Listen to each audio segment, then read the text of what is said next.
Hi everyone, I'm Zophar, founder of Zophar's Domain, one of the earliest homes for the emulation community online. Let's rewind to October 14th, 1997, the day that ZSNES was first released. For so many of us, that moment changed everything. Back then, most of us were running hand-me-down computers. Nothing fancy, nothing powerful. Yet somehow, ZSNES made it possible to relive our favorite Super Nintendo games with smooth, authentic performance that felt almost magical. It wasn't just a program. It was proof that dedication, curiosity, and community could keep gaming history alive. Today, I have the incredible honor of speaking with the lead programmer and creator of ZSNES, zsKnight, to look back at how it all started, the breakthroughs that made it possible, and the legacy that it continues to inspire. I hope you all enjoy.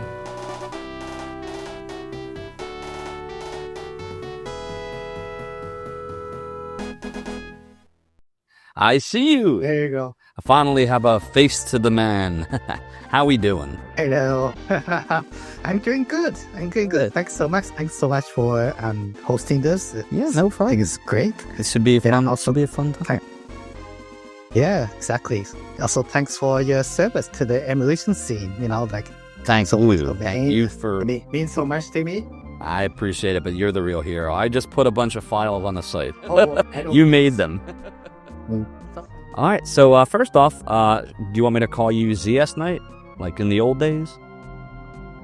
I guess so. All right. I do have to apologize about one thing. Then that's that I'm Canadian, right? So you say Z, I say Z. The old ZZ argument. You want to hear something crazy? I didn't even realize that until someone said, so like back in the Zophar's Domain and emulator days, we had emulators for like a bunch of stuff, and one of them was the ZX Spectrum. That's what I always called it. I didn't know it was ever called anything else. And then one day, like when I returned to the retro community a couple years ago on Twitch, I asked, I was like, hey, what's some good streamers and this and that? And they're like, oh, you should go here, go there. So I forget whose stream I was on, but it was a streamer who was they weren't from the US. They might have been from the UK. And they started talking about the ZX Spectrum. I'm like, the what? No, you mean Z? And that was when I learned that not everyone says Z. In fact, most don't. You say Z. Ooh, so that means, so when I ask you about ZSNES, you're going to say ZSNES, and even just talking to you and saying ZSKnight, you would say it zsKnight. Interesting. Yeah. And then, what? Actually, I didn't think about that until after I named the emulator. And then later on, I'm thinking, wait a moment, the US people are going to say this differently than Canadian. Luckily, I never had to do in-person interviews. Until now. Wow.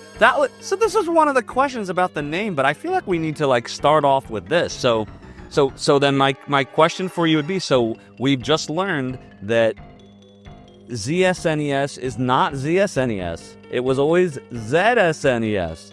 And you have always been zsKnight.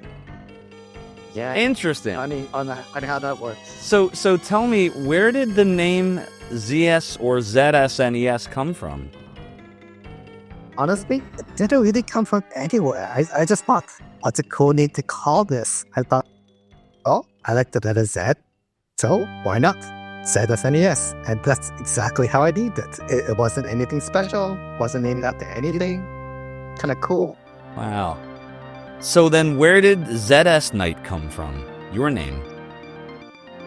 I didn't name it after the emulator, actually, because I was working on it. I was thinking, what should I call myself? I like to call myself a knight, but just calling myself knight, it doesn't really work because it's such a common word. So I just appended the two letters, zsKnight, and that's pretty much my nickname.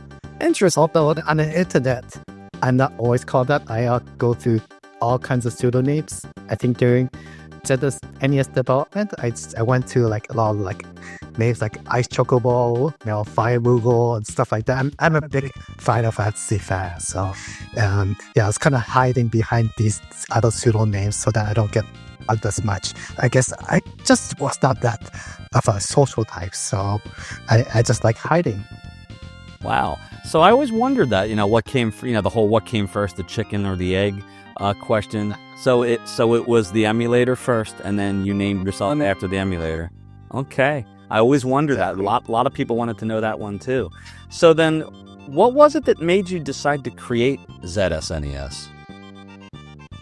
Well, so it's an interesting story. Also, when I was 16 years old, I started learning assembly. I just got so fascinated with optimization, trying to make everything as fast as possible. I started inlining everything in assembly and, learning everything about assembly, interrupts and ports and stuff like that. And when I was 17 years old, had a good friend of mine. He's actually he's my computer science rival. And honestly, if I ended up getting the computer science award for that grade. If I wasn't there, he would have gotten it for sure. So I don't know. It's kind of a interesting rivalry. But one day he told me about Super Passo family. So Super Passo, as you know, it's one of the very, very early Super Nintendo emulators. And at that time, I was kind of used to NES emulators. So back then, it's like, there's no way, someone can make a Super Nintendo emulator when the NES emulators were pretty early at that time. So I went home, I searched around and said, lo and behold, there it is, Super Passo family. I got it. And I started playing Super Mario World on it. I was thinking, wow, he's right. I could definitely play this. It had no audio. It played 10 frames a second on my computer. It's really slow, but it's fascinating.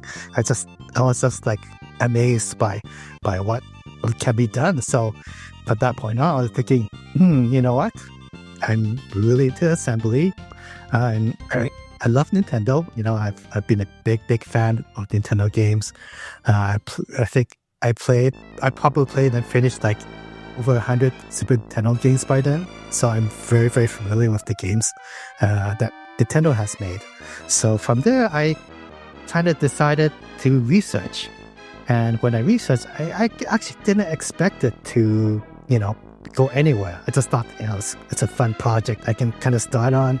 So I started finding all these documentation online and started reading it and started studying it. And, in the end, I thought, I think I can do this. So I just started coding everything in pure assembly. So, so as if people who follow ZSNES knows, it's a emulator that kind of is written in pure assembly. So until the Windows port, there was not a single line of C code in there. It's all assembly. So I just kind of started it, and eventually, I met Demo. And so when I met Demo, I actually met him through essentially a very early version of Mario Maker. So he coded a Mario level editor, and I thought that was really cool. So I got in touch with him. I started creating more levels. I started doing all sorts of documentation for him, figure out what different text code does for him. And eventually I shared with him, hey, I'm also working on this.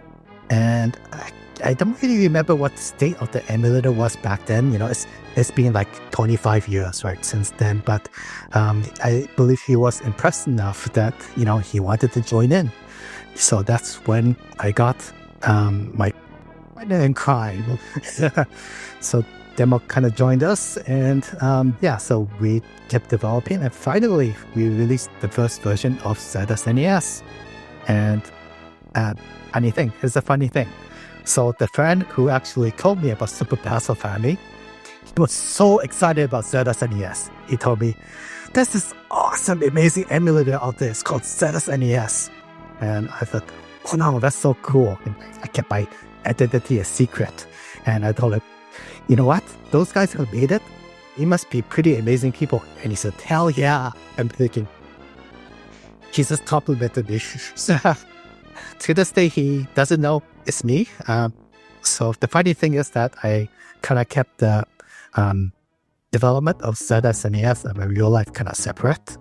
So it's interesting though, because it wasn't until I joined EA, maybe that's for another question later on, but when I realized that,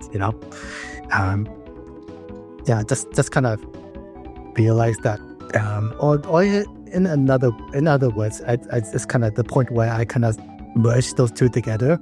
But before I joined EA, I kind of kept it separate. So very little people in real life knew that I wrote this program. So I'd say maybe about 4 people actually knew. That's awesome. Well, now a lot more people are going to know. That is really cool. So that's you answered a bunch of questions in those questions. So let's unpack. Cool. Let's unpack some of this. So How many birds at once though? Yeah, exactly. So first follow-up I have here. You mentioned that you got into emulation when you were 16 with Super Passifami. Interestingly, one of the first 3 emulators that got me into emulation was also Super Passifami. The others were Passifami, which was also Nobuo Akuando's emulator, and SNES was the other one, Murat Faizulin's. I'm curious to know, so you said you were 16. Was that also in around 96? Because that was when I got into it. Probably. If I remember, I was probably 17. I think 16 is when I started doing assembly programming. So it's probably around there, 1996. Yeah, that's about the year when I actually graduated. So that's when I was 17. Gotcha. That's actually really funny how it's parallel between the two of us there. I also, when I loaded it, I remember, even though it had no sound at all, like you mentioned, just being, amazed, like, oh, look, I can play, Super Mario World on my computer. Hey, look, friends, look what I can do. And, it ran at like, 10 frames a second or something, but I didn't care. It was just the coolest thing to be able to do it. So I think that's awesome. You mentioned a little bit about working with Demo and, his, early version of Mario Maker. What was the name of that utility? I actually don't remember. It's been so long. I actually tried searching online, and because of the actual official Mario Maker release, it's kind of buried out there. I just can't find it anymore. Because that is a really cool fact, and I don't think so, but do you remember, did we have that on Zophar's domain, whatever that utility was? I feel like I don't remember. Don't remember. Yeah, it's been so long. I'm going to have to research that. What happened to Demo? Where is he today? Interesting thing, I'm still in contact with him. He kind of helped me with certain things, like for example, recently I released a game, so he posted that game on the official website, and yes, so he's been working. I guess I'm not going to say much because I don't know how much he wants me to divulge, but at this point he's kind of working, and I'm still in contact with him. He's a great friend. I love him. I'd say he's the best programmer I've ever worked with. So that's a very compliment I have for him. Yeah, he's a great partner, especially during the NES development times. And yeah, it's just like, if I ever had a chance to work with him again in the future, I'd be all for it. So that's how much I think of him. Do me a favor, let him know, in case he doesn't, come across the video, that Zophar says thank you. And, I appreciate it, and I think he's awesome as well. And a lot of the viewers and, people that I was talking to before that I asked the theoretical questions, said the same thing, that they appreciate both what you and Demo, did for the emulation community. So thank you. How did you get into video games to begin with? And if you want to tell me a little bit about yourself, what it was like growing up, I know myself, especially in the audience, would love to hear about you. Yeah, for sure. So my love for video when I was 5 years old. So I was quite young back then. But at that time, I was actually traveling with my parents. We went to Japan, and Japan, we actually have a few relatives. So what happened then is I ended up going to my cousin's place, and they went home, but they let me and my brother play with the Famicom. And so we were playing through a bunch of the games, and it was kind of fun, and it was kind of neat until we hit this one cartridge. This cartridge had no label, like the label was peeled off, right? It was replaced with like a sticker or something like that. So I just decided to play it, just for fun. And guess what game it is? It was Super Mario Brothers. It's the one and only classic. So out of all the games we played, probably maybe 15, 20 games, that game really stood out to me. And from then on, I was just in love. I was thinking, you know what?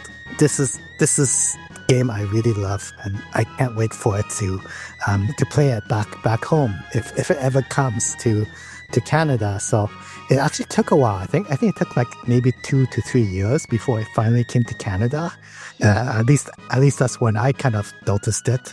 And so as soon as I saw Super Mario Brothers on the display on like one of the electronic stores, I was like, oh man, I got to get that game. So my parents kind of knew about it, and they told me I had to study hard to get it. So yeah, so that's kind of how I fell in love with video games. Basically going to Japan and just kind of experiencing that the Famicom there, and it's just uphill from there. That's awesome. I'm hearing a lot about Super Mario World, so I'm going to skip to a question that I had for you later. What would you say your 3 favorite video games are, and why?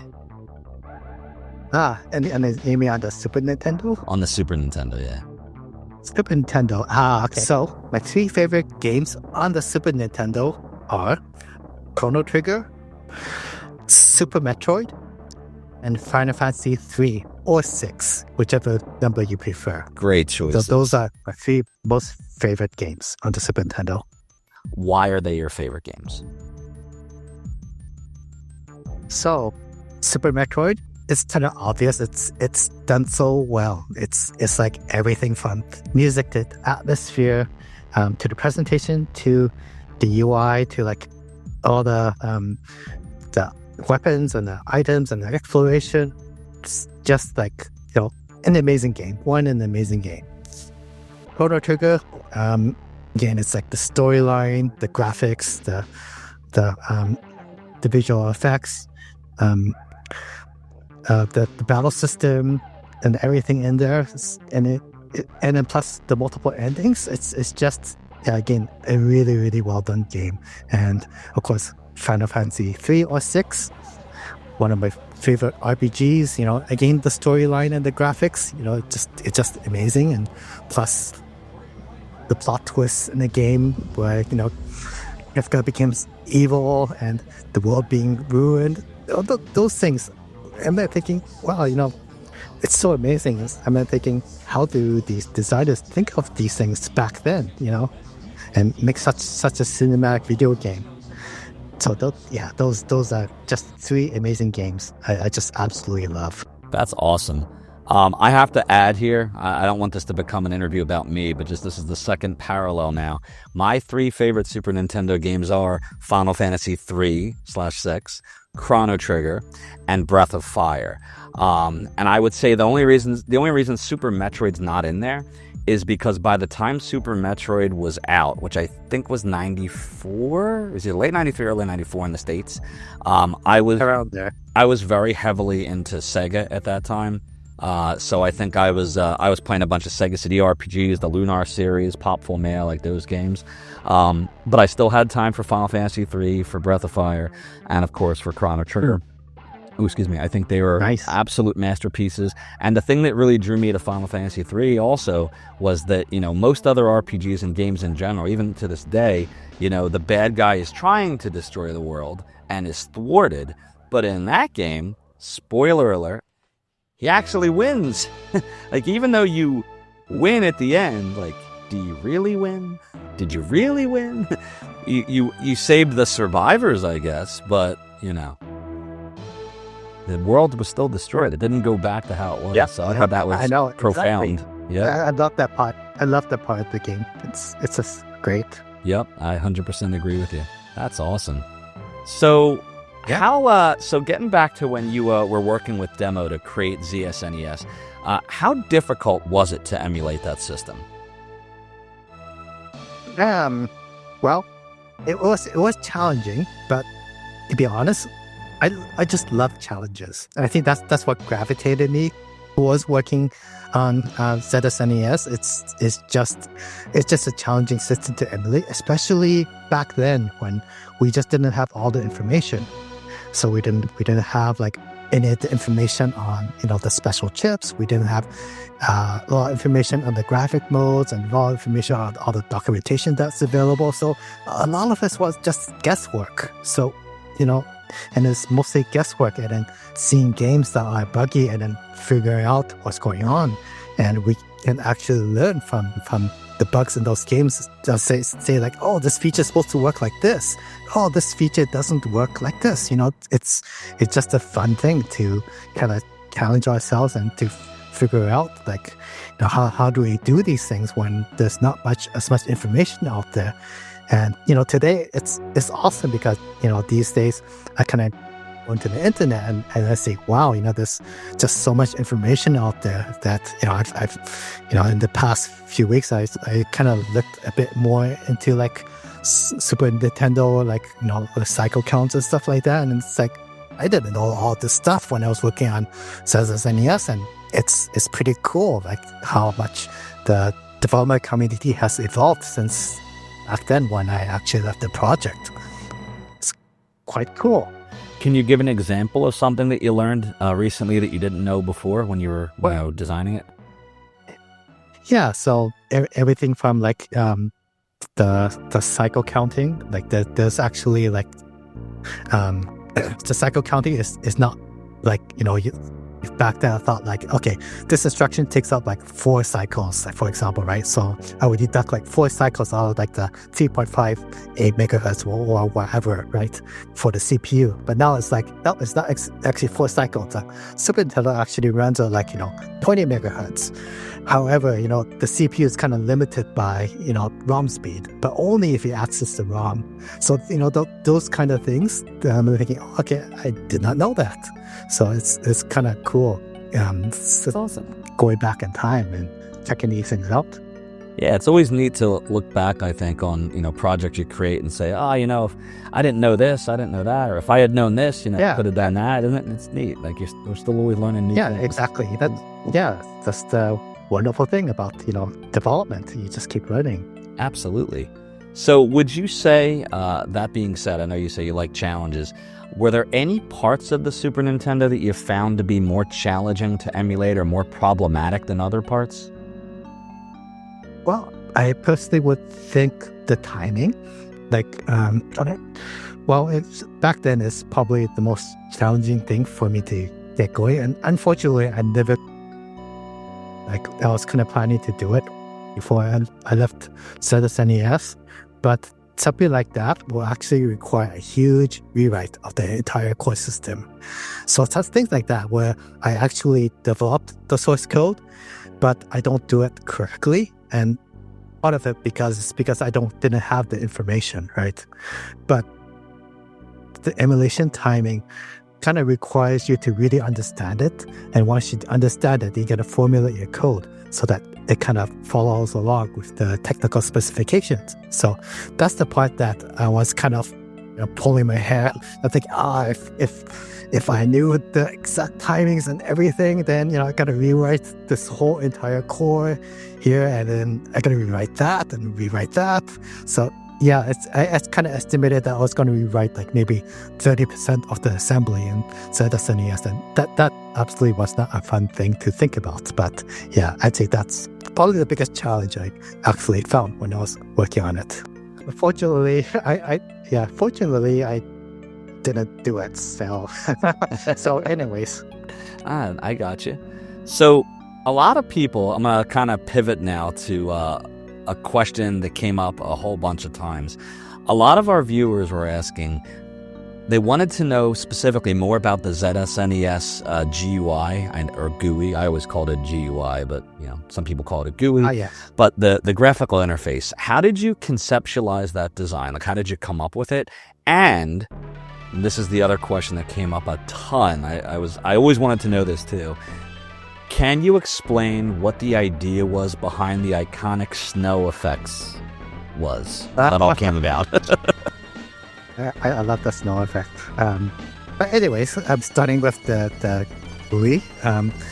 Well, it first started as a very simple, basic GUI, right? So it's essentially a cursor and something like, was it like 7 menu items? You go down, everything from load ROM to, I guess, save state, load state, and all the way down to exit, right?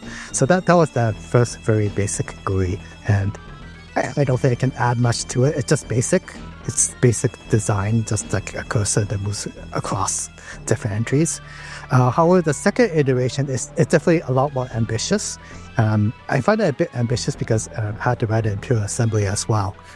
But I did it mostly in macro coding, so I've created a lot of macros to basically create all the boxes, all the displays and stuff like that. But when I actually designed the user experience for it, I kind of thought about the old GUI, the very first GUI, where you have, it's just like one column of menu items, and I started with that as a base, and I just kind of pivoted from that to create the multiple column that you see today. So the first column is basically a mirror of the original GUI system, and then the other columns are kind of like expansion areas. So everything from like the cheat codes or the miscellaneous options and stuff like that. So that's kind of how I sort of designed it. I wanted something like a Windows system where you can click around with the mouse, but I still wanted to keep the very original first GUI or ZSNES, because that's kind of what the users really loved. Awesome. Now, what about the snow? Yeah. So it's actually, I kind of find it funny that I saw that thread on X, and I thought, wow, that's a lot of people commenting on the snow, right? It's definitely, it's a thing that I only spent like an hour working on, and it just got so much attention. And it's thinking, well, it's because people just love Easter eggs, and it's something that looks nice because you're in this menu, and then it just feels peaceful. It feels calm, right? Like you're in a state of pause, but there's this thing going on in the background with the snow coming down. I don't think it's I can't remember the algorithm I used for it, but I don't think it's anything elaborate. It could just be a simple linear vector, but again, I gotta look back into the code. But I just remember spending just an hour on it, thinking, oh, this will be kind of cool to put in. So I guess that's kind of how I just kept the development itself interesting for me. That's awesome. So yeah, I find what you just said very interesting, that it only took you an hour, and it was kind of not a throwaway thing, but something you didn't really think a ton about. Like, oh, this would be cool. Pop it in there. It takes an hour. Okay, moving on. And yet that is such a iconic part of the emulator. Like, even now, because, on my streams or in conversation with people, your emulator will come up all the time. Tell me about ZSNES, or did you know the programmer, or sorry, ZSNES. And, when we talk about it, they're like, oh, that was the one with the snow, right? Like, that's the iconic snow. That was the one with the snow. Yep, that was the one. So I think that's really cool, though, how sometimes little things you put in that don't take a lot of time can be some of the most memorable things, part of the experience. So I think that's really cool. Yeah. So that's interesting. No doubt.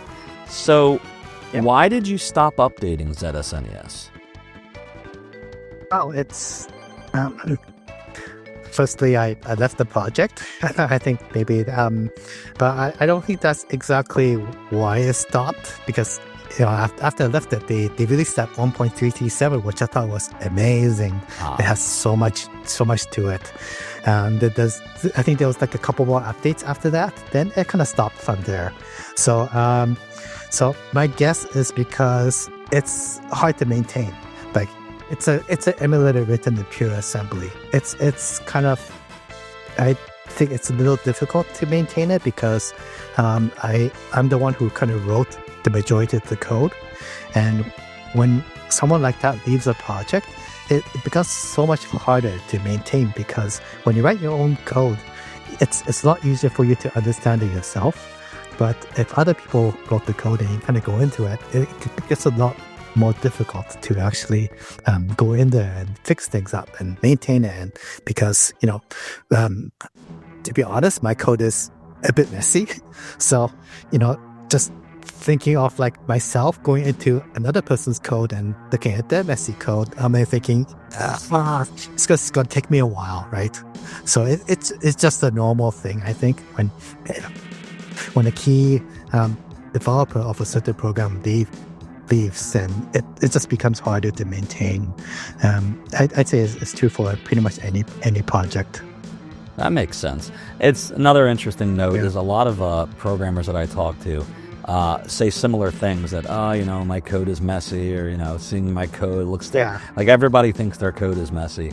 But the closest, approximation I can give you for myself, I went to school for programming but didn't get very far. I took a couple C++ classes. I took one assembly class.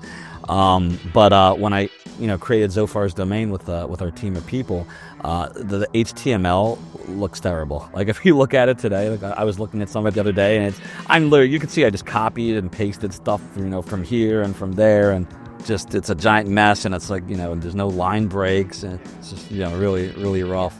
Exactly. Yeah. But and also when I wrote ZSNES, I kind of wrote it to get things going, right? I didn't really think about structuring the code or making it like future proof or anything. I just wanted to get it working and get it emulating stuff, and get it emulating things pretty fast. So I guess another thing is that the code is it's optimized to the brim, and there's a lot of kind of weird optimization techniques that I use to make sure everything is sped up. And unfortunate thing about implementing these weird optimization techniques is that your code ends up being kind of a spaghetti. So I think that makes things a little bit more worse, unfortunately. Gotcha. Did you have an end goal in mind when you created ZSNES? Like, was there something you were trying to accomplish ultimately when you made it? Yeah. So when I first started it, I just wanted a Super Nintendo emulator that can play at full speed on my computer. So that was my end goal. And when I worked on it, I actually did not expect to meet that goal. I just kind of thought, I'm just going to start working on this, see where it goes. And interestingly enough, it kind of ended up, being a popular emulator. So that's kind of a surprise to me, actually. Yeah. Makes sense. So, would you ever return to working on ZSNES? Is there anything that would bring you back into the fold, into the project? Well, that's a good question. I actually thought about it a little bit. If I were to go back, it's going to be tough because it's been so long since I've written assembly, and I tried looking into the ZSNES source code, and it's kind of cryptic to me now. I haven't touched assembly for like 20 years, and when you haven't touched something for that long, it just becomes it just doesn't process in your mind anymore. Like I'm sure, it's just like riding a bike ride. I could probably relearn it quite quickly, but at this point, I'm like thinking, there's probably not much of a point to go back because there's already other great Super Nintendo emulators out there. There's like BSNES, SNES 90X is still being maintained. So I absolutely see no reason to kind of go back to writing assembly code. So, but we'll kind of see. So what's interesting is that 3 months ago, if you kind of asked me, would you do emulation? My answer will probably be like, no, I think I'm done. But so far I think you're the great influencer because ever since we met you, I've been thinking, emulation sounds kind of interesting to kind of get back into it. But nostalgia is a very powerful thing. I know you're reeling you right in there. Yeah, but at the same time, whenever I work on something, it has to be, A, has to be interesting to me. It has to be something that I want to work on. And B, has to be something that hasn't really been done before, or something that's maybe done before, but it can be done differently, for example, right? So if you ask me to go back to ZSNES and hey, make this like Sakura accurate and everything, right? I'll be thinking BSNES already does that, so I kind of don't have that motivation to do that. Gotcha. What about for NetPlay? So one of the things that came up is, I'm going to start asking you some of those questions soon anyway, but one of the things that came up is a lot of people mentioned how they loved the net play feature of ZSNES. And I'll tell you right now, even though there are emulators that will do net play, they could use some work. I'll say that, some of them. Not to knock any emulator, right? They're all the programmers are amazing. But I've used some of them on stream, and I can tell you right now that there is absolutely demand for anyone interested for the net play feature of an SNES emulator. Would that's something? Interesting. Yeah, right? Well, you know what? I can just give out the secret right now on how I made ZSNES netplay smooth and responsive. How did you? So here's the secret, okay? Well, firstly, of course, this is not a secret. Firstly, use UDP. It's UDP rather than TCP/IP. So UDP is basically like it's basically not an unreliable method of sending packets. So you send a UDP packet, it sometimes drops, right? You sometimes won't get it from the receiving side. So you kind of use UDP and you backpack. So backpacking is like, you send multiple frames of data. So if one packet gets missing, another packet is coming on the way with that data. So you kind of duplicate that data on multiple UDP packets. So that's one technique I used. The second technique I used it's my secret. This is a big secret, and I'm willing to share it. And it's basically 30 times a second, I actually secretly do a save state. So this is the big secret. I do a save state every like 2 frames. So, and then what the emulator does, it kind of plays ahead. So it plays like maybe 30 milliseconds ahead, right? Whenever it gets a packet saying that the controller has changed, what the emulator does, it rewinds to that frame and replays the emulation until the current point with that new input buffer. So that's the smart thing I did to make sure that play is smart. So yeah, anyone out there who's working on the Super Nintendo emulator, please share this information. Here we go. Hopefully you can get that play to be responsive. Everyone hear that? You heard it here first. We got this scoop. That's awesome. All right. Yeah. So what are you doing these days? Working on anything new or exciting? So these days, so here's mind if I kind of tell my story, what happened after ZSNES.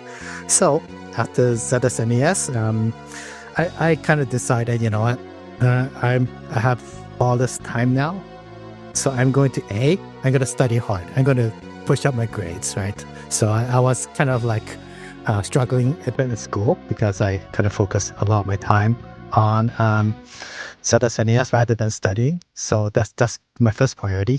Second priority, improve my social life. So that's kind of the other thing I worked on. So I started like hanging out with more people. And other thing is probably find a job, right? So shortly after that, I started dating, which is great. It's interesting because, I'm such an introvert that I just thought I'm never going to get married, right? I absolutely never ever going to get married. Look at me now, I'm married. Congratulations, that's awesome. That's yeah. So that's one thing. Yeah. So so I've been married for 20 years now. We just celebrated our anniversary last year. So that's cool. Happy late 20th. So yeah. So thank you. So yeah. So just got married and thanks to ZSNES, I got a job at EA. So that's and I absolutely loved working there. It's a great place to work. Awesome. The games can be questionable. I'm not going to comment on the games. I understand what they said opens up a new can of worms. Never want to open up a can of worms. Yeah, exactly. That never happens here. Of course not. Never ever. Never. Yeah. So yeah. But regardless of the games, that it's a great place to work. I loved it there. After EA, I kind of started working for mobile companies. So I kind of thought, okay, so this is going to be the future, right? So at that time, so I thought, okay, so the nice thing about working for mobile game companies is that, on the spare time, I can work on console games. So I, fortunately, I didn't do too much work on my side because when you're working full time and you're married and you have kids, you just don't have any time. I hear that. So, but anyway, so I kind of started working for different mobile game companies, and um, I I enjoyed it because there's smaller teams. Working for EA, all those great. It's a big company, so you kind of run into the big company politics, which kind of distant.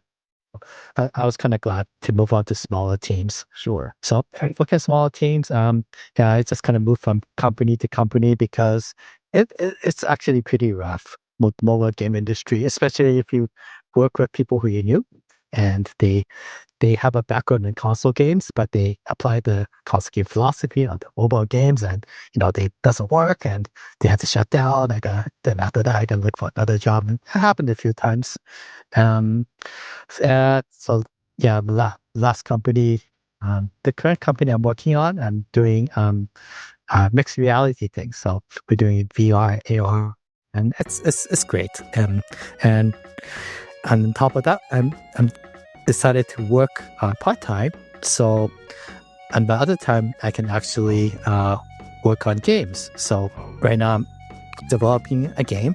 It's called Retro Endurance 8-bit, and it's a pretty fun game. It's on Steam, and yeah, if you love ZSNES and want to support me, perhaps you can take a look. So that's my advertising for today.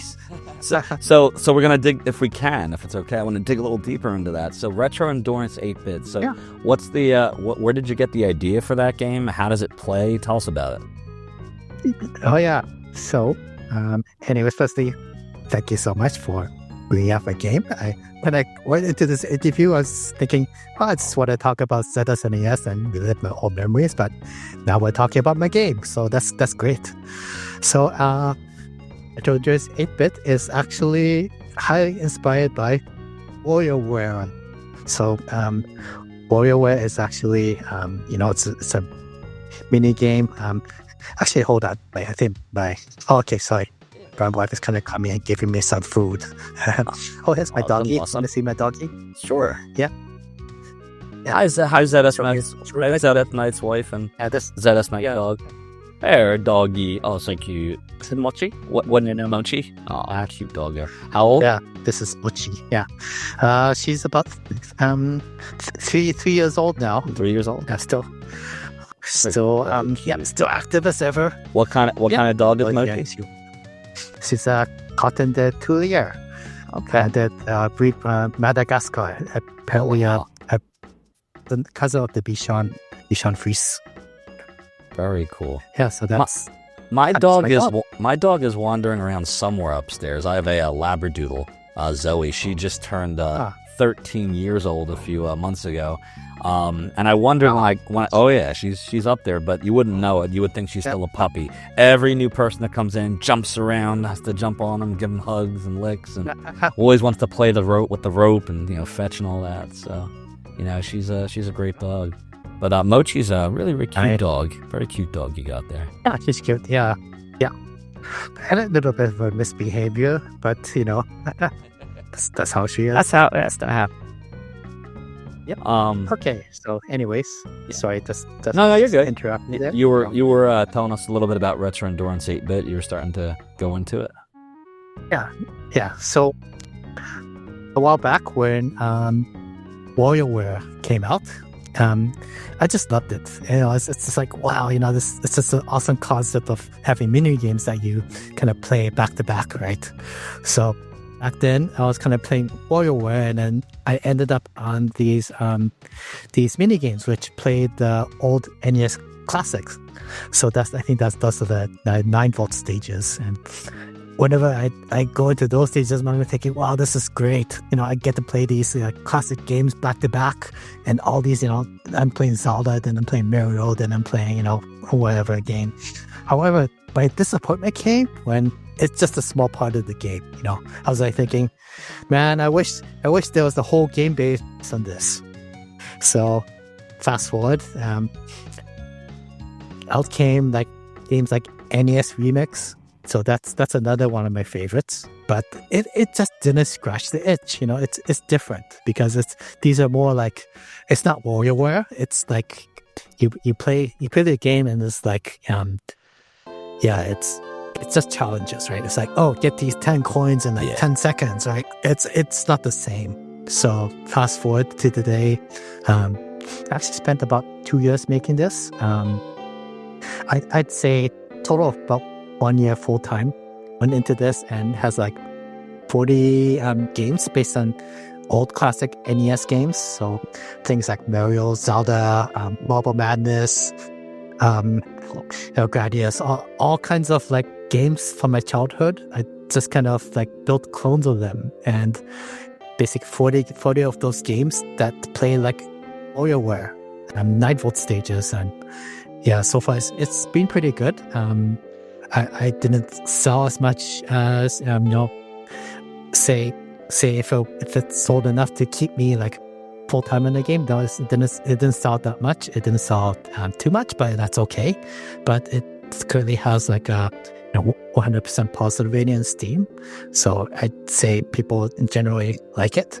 And a new addition to the game is that I've started building full arcades of the various games in there. So so there's like 24 arcades that you can play in it. So those 40 games I told you about, they're all mini games. But out of those 40, I built 20 like multi-stage arcade games. So that's one of the more recent features I added there. So yeah. That's Retro Endurance 8-bit. So can you get to, like, does the game have an ending? Like, if you do all of the, mini games and all the challenges, like, you can get, like, an end credits and everything? Like, there's an end? There's an ending. End credits, not really, because I'm the only one who made the game, so the credit is pretty small. It's a lot of ZSNES. My nickname is there, so yeah, I can see it. Nice. So yeah, the arcades, they all have ending. They're all finite in length. They all have like a fixed number of stages. The main game, there's actually progression. There's bosses in there as well. So there's like I forgot the number, like 3 to 4 bosses in there, and each boss is kind of plays like WarioWare as well. It's like you're finding this boss and you're kind of moving from game to game to game, finding this boss, and you gotta deplete his hit points. So those are in there as well. It's pretty cool. If you guys want, check it out. It's out there on Steam. It's in early access, and awesome. Hope you have fun. Definitely recommend it, and I myself need to try it out. I think I mentioned this to you before, but so I have a Mac, but I do have Windows 11 ARM running under Parallels, and it works with most PC games in Windows 11 ARM, unless there's certain games that if they have like an anti-cheat engine, it causes problems with, for whatever reason, Windows 11 ARM. But every game I've ever tried on there, except for Friday the 13th, the game, that one didn't work because of that reason. But every other one I've tried has worked. So I'm going to have to give it a go and let you know. And if it works, that's sure. I'd love to give it a go. Give it a go. Maybe stream it for everyone, show it off a little bit for you. That'd be fun. That'd be awesome. I can't wait to see you struggle through some of these games. Oh, I'm good at struggling. You know what I do when I struggle. Yeah. Well, I kind of purposely made the arcade mode to be really challenging. So it's kind of funny because I would like create these arcade games, and if I can beat them, so it's kind of like beyond the creator's skill level, because I just want these games to be hard as heck. Understandable. That makes it more fun and satisfying when you actually finish it. Plus, it keeps people interested for even longer as they try to, defeat the challenge. So hopefully, hopefully, fingers crossed. Then you get to cackle. So, viewer questions. Here we go. Were there any specific games that drove development? In other words, were there games where, you said, I want this one to work and I want that one to work and I want to make sure this happens? Were there any games like that? Definitely. I'd say all of my childhood favorites: Super Mario World, Castlevania 4, Final Fantasy, Chrono Trigger. Um, Definitely. All those favorites of my pastime. I definitely wanted to get them all to work, and eventually I did, which is kind of cool.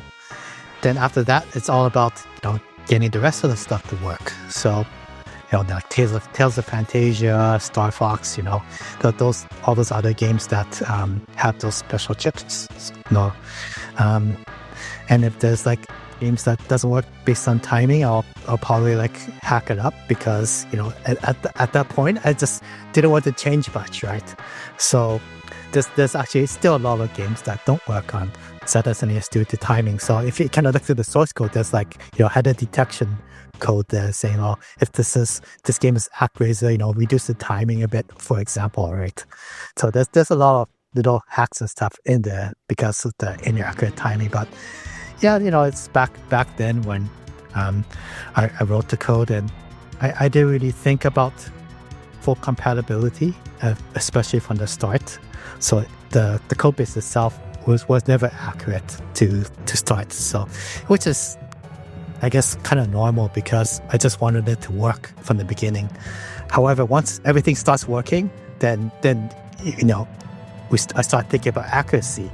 But then the code base is already quite established, so that's very difficult. I think I kind of mentioned that earlier. Oh yeah, I get it. It's tough when you want to get everything to work like you did, which is what just like when I put the website up, right? Zophar's Demand. I just wanted something that people could go to and download some emulators. But then once you're like, okay, well now it's established. Well, now I'd like to do this. And when you realize like, ooh, if I really want to expand this the right way, it's almost like you need to start over. Like if you want to really do it like the right way. And that's like, oh, I got to start all over again. So I totally get it. Yeah. Totally get it.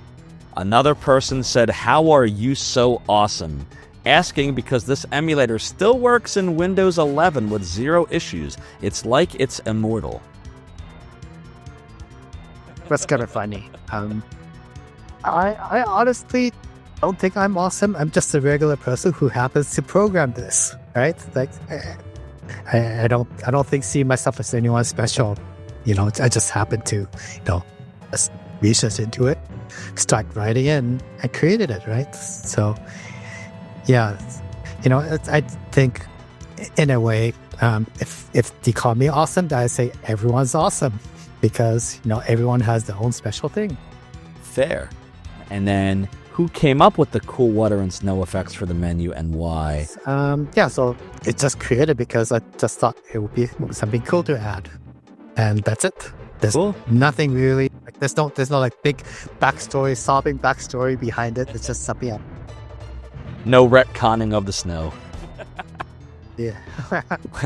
One person asked, was there a specific moment when you realized that ZSNES wasn't just a project anymore, but something that would become one of the most important tools in gaming and emulation history?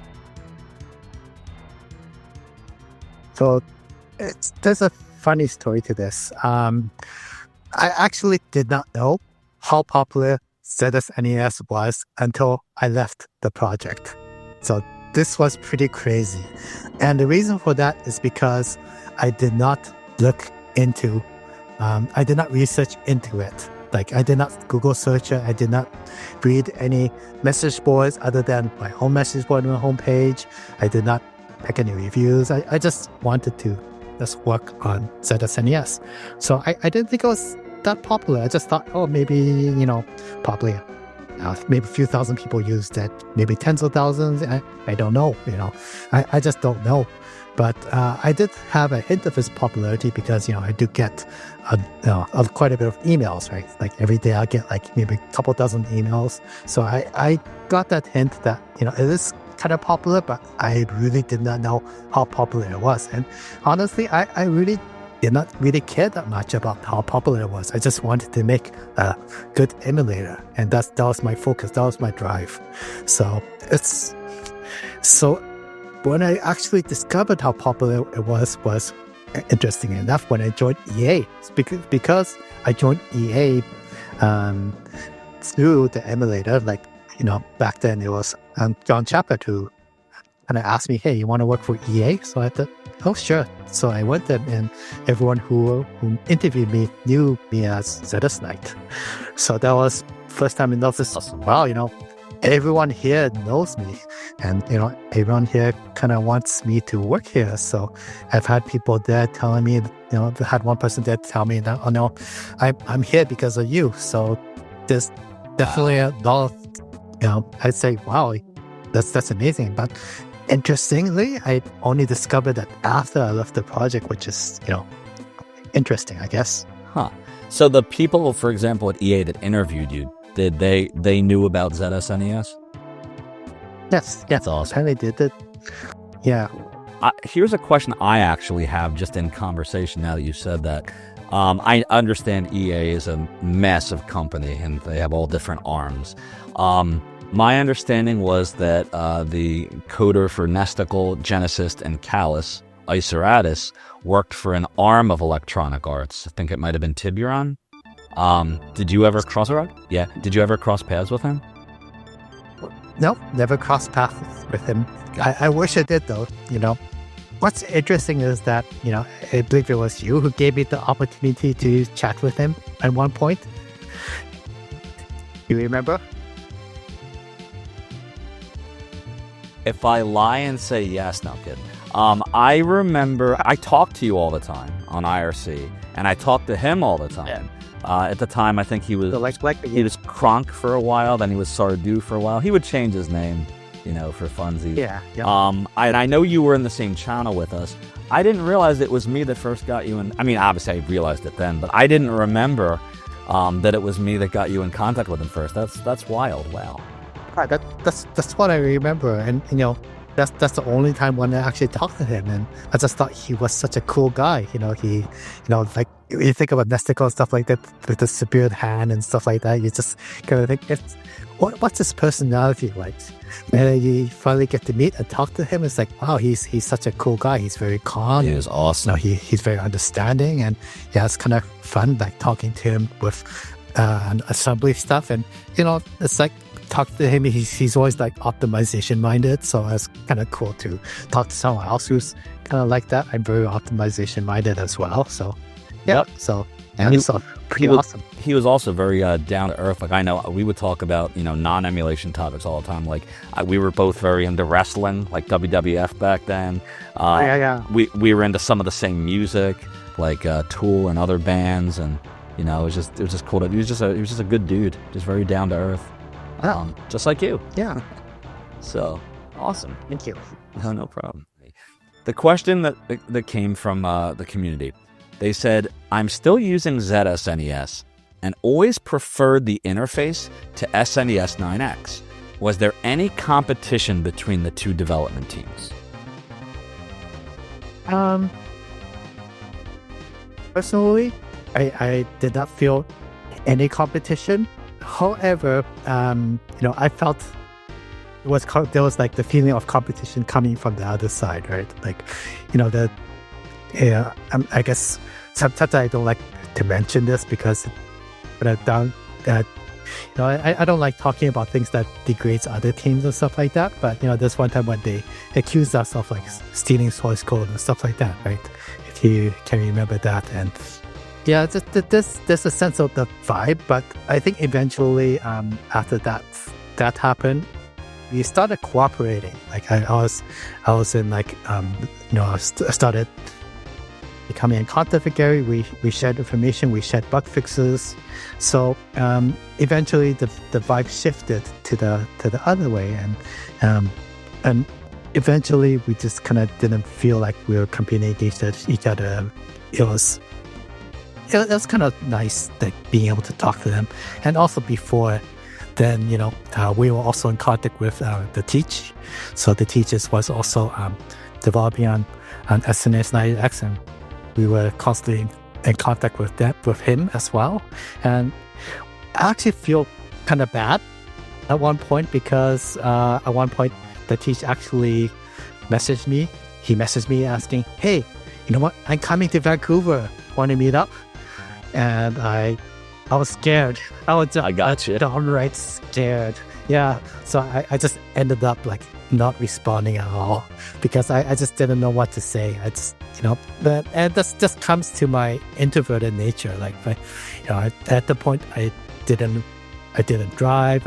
I barely went to places. I just like being at home. So I just didn't know what to do. I kind of feel bad. So, if the teacher, if you're hearing this and yeah, I'll give me another chance. I remember I remember the teacher. The teacher, if you're out there, please contact ZSKnight. He's in my Discord, discord.zophar.tv. There you go. Hey, plug. There you go. Yeah. So just give me another chance, and this time, I'll definitely go out with you, and we can catch up and stuff like that. But back then, I was a totally different person. I was so scared of like socializing. So many of us were. We all apologize. Yeah, I bet he understands. Well, if you're out there, please contact ZSKnight. Let's catch up. Let's catch up. Yes. So exactly. So why did you never make emulators for any other system, or if you did, what did you make? That's kind of an interesting question. So one of the main reason is because, firstly, Super Nintendo still had a lot of work left. So there's still a lot of work left on ZSNES. And another thing is that I did work on other emulators, but none of them released. So secret. So one of them was actually not really an emulator I created, but someone else created as a Game Boy Color emulator, and I kind of helped with the audio system. So I coded the audio system, I forgot what it's called. It's like the DSP, the digital sound processor, Super Nintendo. So I coded that part for that Game Boy Color emulator, and I don't think it ever released, from what I remember. And another one was an emulator I started while I was working on ZSNES, and this was kind of a cool concept, but it never came to fruition. And there's another emulator out there that kind of follows along with this type of emulator in a different way. So it's so I'm going to reveal it. I created an emulator. It's called NES-FX, and what it does is, it was an NES emulator, but not just an NES emulator, but it actually enhances visuals. So you had a 3D Sen, right? It's like 3D Sen, but it will replace it with higher resolution graphics and stuff like that. Oh, that is so cool. But it never came to fruition because Dad passed away. I decided to fix up my life, so that's why I kind of left the emulation scene for a long time. So that was kind of what I was working on. Who knows? Maybe I'll revisit something like that. But there's already 3D Sen out there, and I think that's an awesome emulator. And maybe I don't know, it's a NES emulator that kind of replaces the graphics with 3D graphics. And I just saw a bunch of videos in action and thought, wow, this is amazing. This must have taken the guy such a long time to do. That is awesome. Yeah, there's one thing I'm learning also is, even if this is what I've learned, even in and again, I'm not a programmer, just for my own like streaming content, videos and stuff, there's demand out there. Even if you think that there's already a solution or someone did something better than you would, there's a lot of demand for the human element. Like, one thing I know about you from just years ago of chatting with you is, you'll answer questions, you'll talk to the community, you'll interact. And there's a lot of people out there, and again, this is not a knock on anyone, but like, there's a lot of developers out there in the world that don't interact. I'm not knocking it, but that they make what they make, and what they make is great, and then that's it. And there would be just from what people tell me, big demand for someone like you, for example, making any kind of software. I'll be willing to bet you, like, when people hear about your game, like, more and more, like, oh, wait a minute, one of the coders for ZSNES, well, they'll probably say ZSNES if they're in the US, but like, wow, he did this game, it's on Steam, I gotta check this out. So like, but see what happens. I definitely think that just because you think there's something that is done better than you would do it, whether that's true or not, I wouldn't discount that, because there's demand for the human element. Especially now with the rise of AI, people want humans. You know? Yeah, So, that's true. yep, indeed. So, Keep that in mind.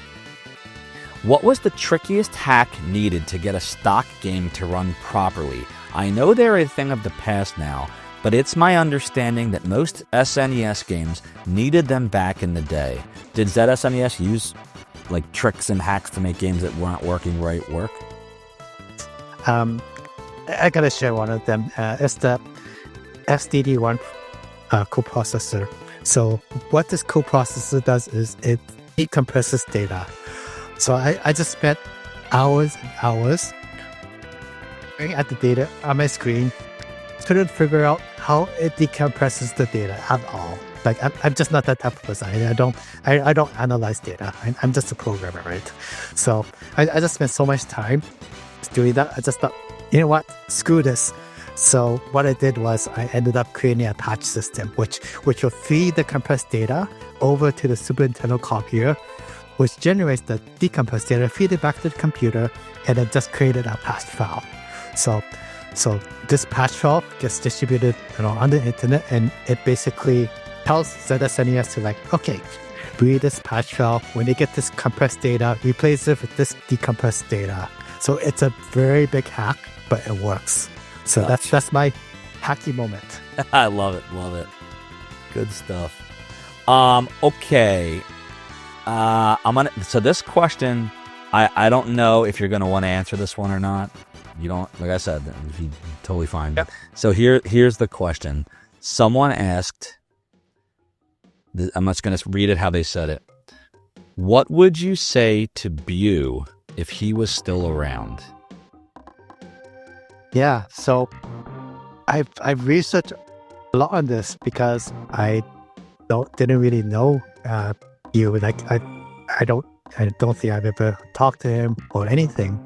And so then when I heard about him, the author of BSNES, I just had to search about him, and I found out that he committed suicide, and it really, my heart just sank from there. Because, honestly, from my perspective, when I was a teenager, I was, every day I was kind of also thinking about suicide as well. Because, it's kind of tough for me to say, but because when I was a kid, I was actually bullied a lot. So I was picked on and bullied a lot by multiple people, and it's kind of reminded me of that. And it kind of made me think, well, I wish I would to talk to him, but honestly speaking, if I don't think I would have made any difference at all.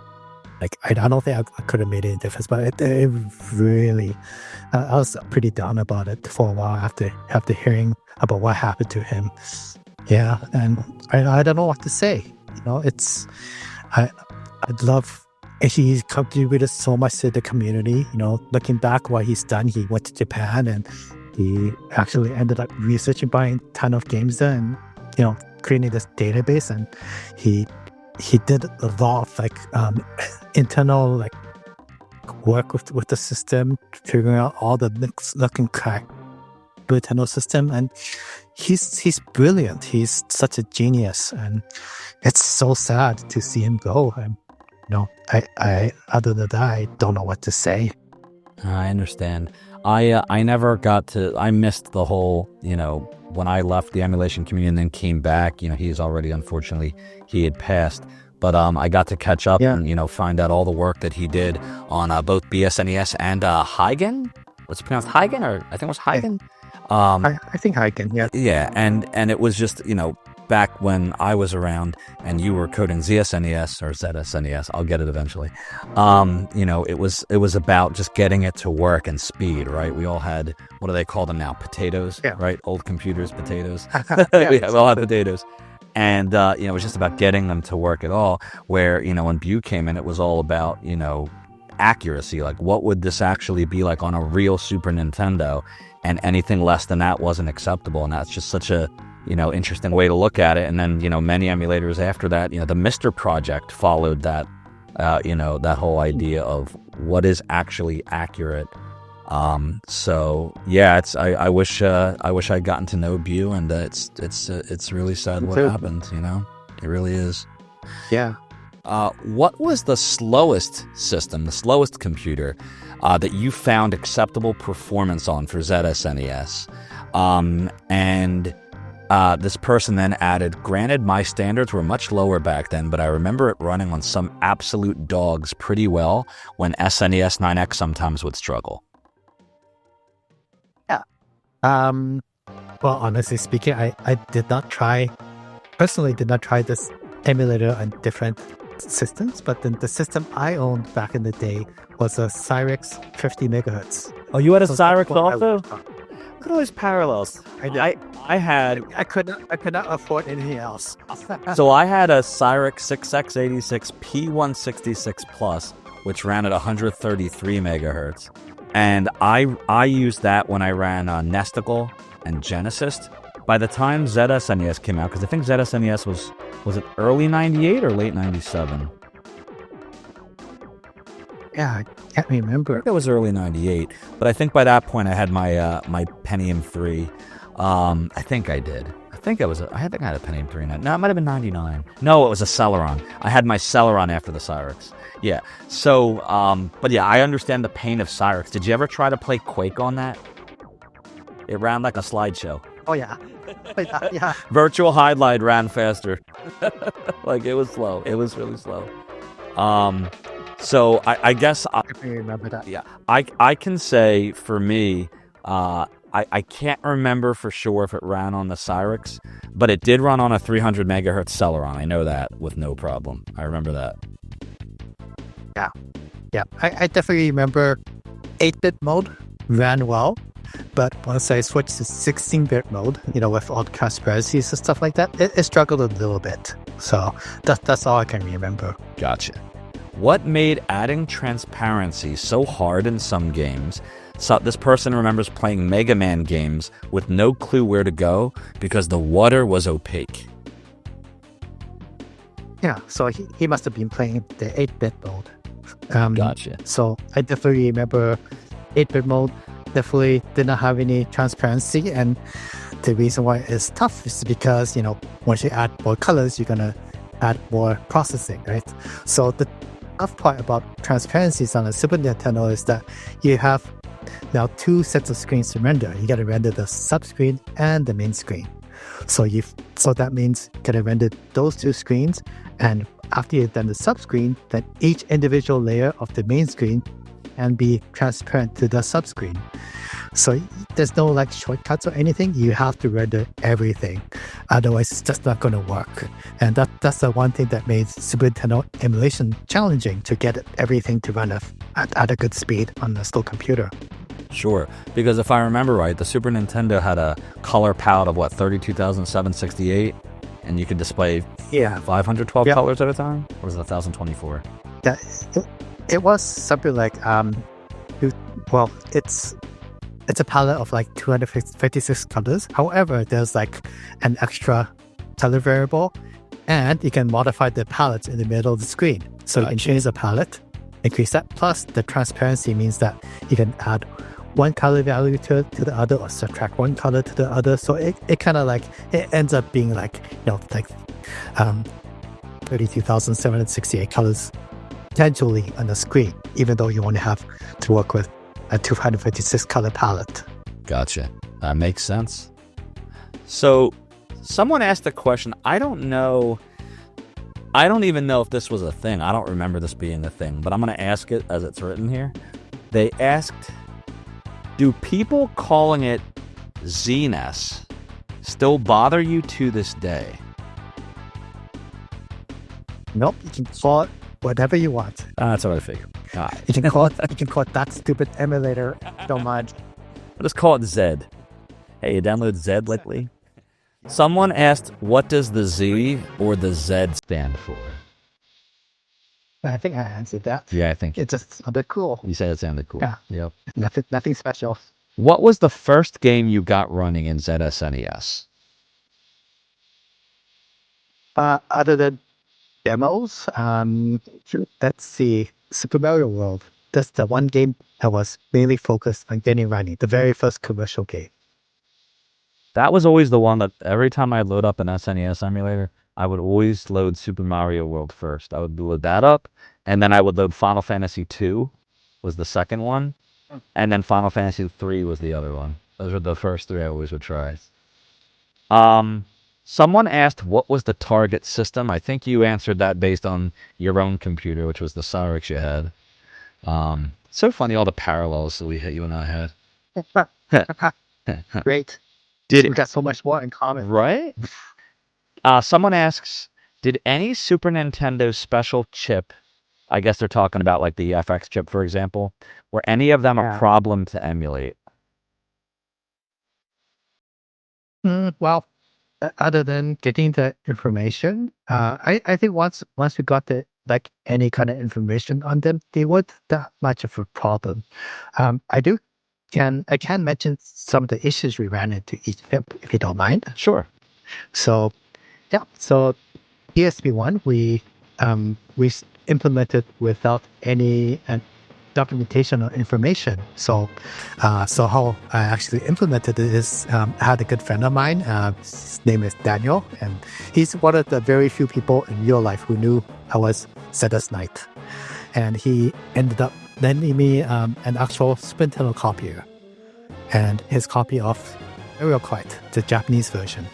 So once I had access to those, I was thinking, okay, we can start ESP1 emulation.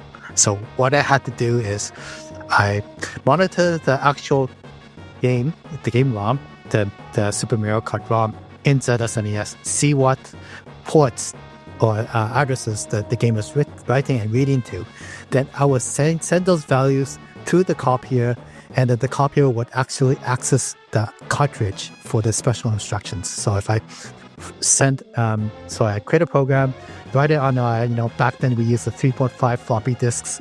So I copy over to the floppy disk, loaded the program on the copier, and then the copier, I'll plug in the Mario Kart on top of the copier, and then the program will send those DSP1 cart instructions to the cartridge and gets the values back. So that's how I ended up emulating DSP1. However, interesting note, Mario Kart didn't work for a while. And I was confused. I was thinking, what's going on? Is it extra DSP1 instructions that, I wasn't emulating correctly? Apparently it wasn't. It wasn't DSP1 instruction. It was actually mode 7. I actually did not implement mode 7 correctly in some cases. And that was Mario Kart. So I think mode 7 has four variables, like A, B, C, D. I actually had B and C flipped around, which apparently worked fine for most games, except for Mario Kart. So what did Mario Kart... So if Mario Kart used mode 7, what did it use the DSP chip for?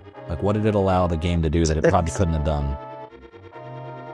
So there are actually some YouTube videos out there. I kind of forgot them that describes them on it, which I watched, and I agree with them. And it's basically what it does is it calculates object positions. So if you compare F0 to Mario Kart, you kind of notice Mario Kart has a lot more objects on screen. So object positions, you can throw bananas and turtle shells and everything, right? F0 mainly has cars, right? Just the cars, you just bump into each other and stuff like that. So that's one of the big things. Another thing is, the calculation for the mode 7, the scaling, the perspective view. So that's another thing that's a calculation. It kind of just offloads the CPU. Makes it so that the CPU itself is free to do other things. So if it wasn't for the DSP1, Mario Kart will probably run slower, for example, right? Maybe a half a frame rate or something. So I think it's a good use for it. Someone asked, you kind of answered this already, but they wanted to know if you resurrected ZSNES, would you do mobile ports? That's a good question. It depends how to resurrect them. For example, if I were to resurrect it under the current assembly code, no way, because it's just not cross-compatible with mobile devices. But if I say, gonna rewrite the whole core to to like, C++ or something, then maybe, but I'm not sure if that's going to happen. Probably not. So Understandable. yeah, that's my answer. Yeah, assembly's not super portable, I'd imagine. Yeah. That could probably also be why the project died down too, because you can't really do too much with assembly. You're kind of tied to certain platforms. It's just hard to maintain, and there's just other better emulators out there. So use them. So that's why I usually tell people, like, they say, hey, should I use ZSNES? I'm like thinking, no, don't use it. There's other better ones out there. So yeah, that's usually my answer to them today.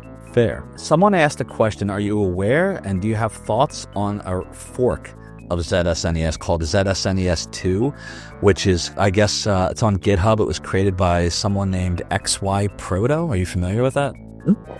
Do you have thoughts? No, I'm not. I'm familiar with the fork, and my thought is that sure, why not? Because it's open source, right? Open source means you're free to do what you want with it, right? As long as you stick with the terms and conditions of the open source library. But otherwise, yeah, go for it. If the question is whether or not I'll officially support it, I can't answer that because I'm not really part of the team at the moment. So. So that's my answer to that. Yeah. This is from someone named Crixor. And Crixor said, tell ZSKnight, or ZSKnight, that I appreciated him sharing the snow effect code with me back in the day when I went under a different name. So I don't know if you have any idea who that might be, but that was Crixor on X. Yeah. Well, I'll just say you're welcome. Personally, I don't remember that memory, but it's interesting because reading through all the comments of people, looking back at the ZSNES, I'm thinking, I don't remember that happening. But it's probably normal because it's been over 20 years now. Long time? Yep. What was your go-to test game for non-specific purposes? You said you used Mario World a lot. But then they also go on to ask, and which games did you use to test/fix edge cases or quirky SNES behavior? That's kind of a tough one to answer because there's no real specific method I use to find them. It's more like, oh, this game doesn't work, so why does it not work? And I just go into that and just debug the 65816 code and just figure it out. Every single game that doesn't work likely has a different reason for why it doesn't work. It could be maybe it's a PPU bug, a CPU bug, or it could be anywhere, right? So that's kind of the answer to that. It all depends on the game and where the problem is. How do you feel about it being shockingly competitive with Switch Online?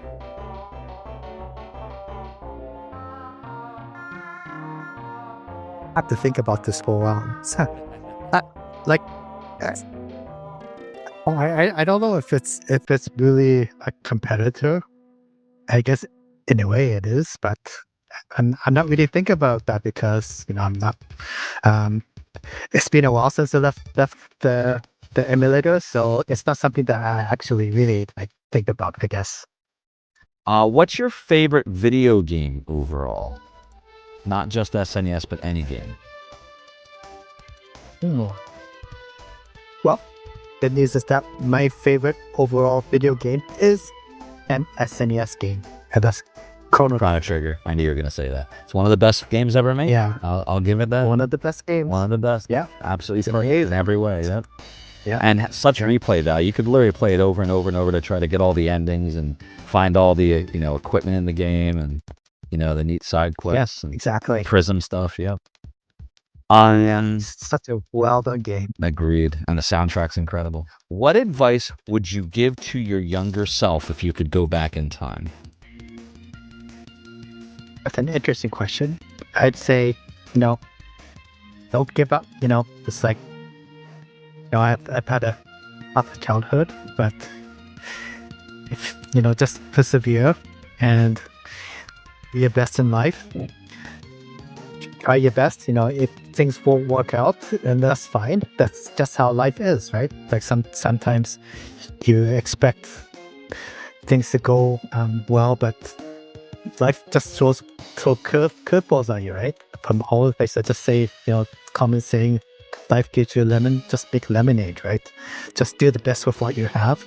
Love others, be good to others. Don't be selfish. I think that's kind of important. Always like think of other people, their needs, and whenever you do that, then you become a person that other people will come to. So I think those kind of things, just be like the best person you can be, just be as nice as possible, and things will go well. And don't expect anything in return. So you do something for someone, don't expect them to, it's like, you do something so you can expect a favor back. Don't do that, because that is just going to be set up for disappointment, right? So things like that. Just be a good person. In my younger self, bully the saying, don't worry about that. Just look at the bright side of things. So I think those are the things I'll give myself in the past. Fair. Well said. Well said. I agree. That's a huge. I think that I would have given myself some very similar advice. I'm gonna ask this one, and you answer this how you want to. Someone asked about the bug in ZSNES that allowed a ROM, a maliciously, programmed ROM, to run arbitrary code on the system ZSNES was being run on. And their question, I'm gonna actually frame this a little differently. What they had asked was, can you come back and fix it? But I would rather know how, what did you, how did that, for the people that don't know what this person's talking about, do you have any context you can give on that whole situation? Yeah. So I'm personally surprised that it wasn't found earlier, because firstly, ZSNES was written in assembly, right? When you write in assembly, you're kind of writing unsafe code everywhere, right? So it becomes a lot more difficult to build a program that's super safe as possible, right? Second of all, again, it was built to speed, not with security in mind. So again, it's like if you're missing an address wrap somewhere because I just didn't bother with adding an address, for example, right? And then there's an overflow issue there. So overflow issues happen when you can write into memory beyond what's really should have been written. So things like, say if you have a SuperFX code that actually that keeps writing into memory, and there's no text to see if it goes beyond that address end, it'll keep writing, and they can start inserting code, which then the program can actually kind of jump into, and that's where the malicious code comes in. So, I'm not surprised, because again, it was written in assembly, and there's a lot of probably multiple places in there. I wouldn't be surprised if there were. And then it was also at the time when I've written this program when I was a teenager, so I didn't know too much about securely writing code. And in fact, I didn't know about security writing code until I joined EA. I don't think I've even been taught that during university, which is kind of interesting. So yeah. So, and then the person who discovered it was none other than you, right? So right. It kind of took a genius to kind of discover that. So I'm not surprised at that either. Why it wasn't patched, I guess it's because it was found out pretty late, right? It was after the last version came out, so there probably wasn't really anyone who was maintaining the code. Would I go back and fix it? Probably not, because I don't know how to build a project anymore. So, which brings me to another question. I wonder if ZSNES 2 have fixed it or not. Yeah, I was just wondering that. I don't know the answer to that too. Yeah, I don't know the answer to that, but whoever's working on that can probably answer that. Makes sense. Good stuff. So there you have it, everybody. Yeah, don't. Yeah, my advice: don't use ZSNES. Use other emulators, because they're better, right? They've been under development, so just use them. Sure, that's fair. They're more modern.